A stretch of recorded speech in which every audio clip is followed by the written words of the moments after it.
1994, a year that saw a tentative ceasefire in Northern Ireland and the end of apartheid in South Africa, was yet another year of momentous happenings. In May, outgoing South African President F.W. de Klerk conceded victory to Nelson Mandela and the African National Congress after the country's first all-race elections.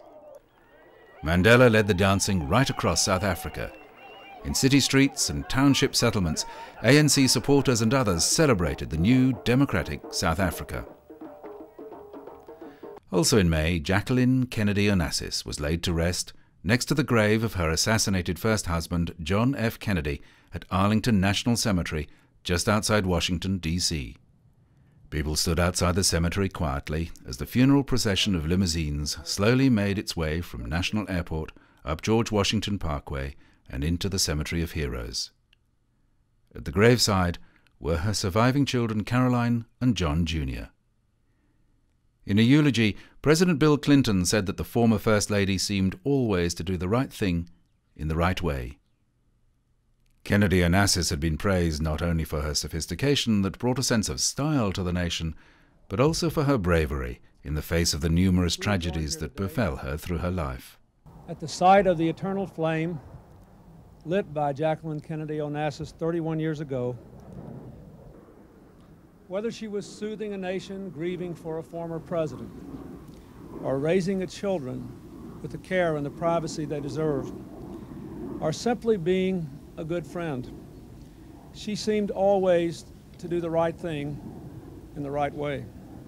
With admiration, love, and gratitude for the inspiration and the dreams she gave to all of us, we say goodbye to Jackie today. May the flame she lit so long ago burn ever brighter here and always brighter in our hearts. Earlier in the year, Clinton, in Moscow for a two-day summit with President Boris Yeltsin, had visited another memorial, this time the tomb of the unknown warrior. He saluted as soldiers laid a wreath on his behalf before the monument to the World War II dead. Clinton then returned to the Kremlin to sign agreements on the dismantling of Ukraine's nuclear arsenal, on paper the world's third largest. Some 170 nuclear missiles were to be transferred to Russia for destruction. Later, holding a baby for photographers, the First Lady walked in Moscow's Red Square and greeting local well-wishers waiting for her in the winter snow. Later in this year of momentous happenings, tragedy struck in the Baltic Sea. The ferry Estonia sunk while en route from Tallinn, Estonia to Stockholm, Sweden. In seas that were described as normally bad, the ferry, which had been steaming at an estimated 14 knots, went down with a loss of 852 lives. This was to be one of the deadliest maritime disasters of the late 20th century. Only 137 lives were saved. Finnish Navy helicopter crews worked tirelessly in dangerous conditions throughout the next day, rescuing the survivors who had miraculously endured the freezing conditions.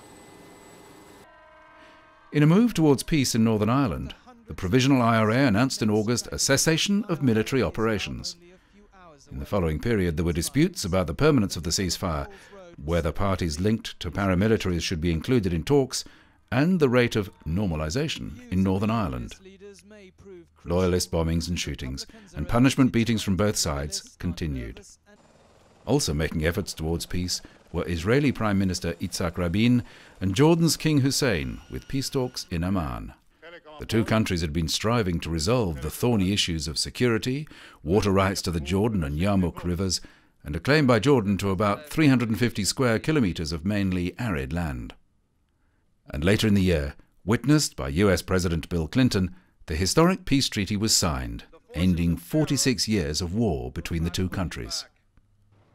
But in the West Bank, Palestinians were demonstrating against the peace agreement to which Yasser Arafat, the PLO leader, had not been invited. 1994. A year of momentous happenings.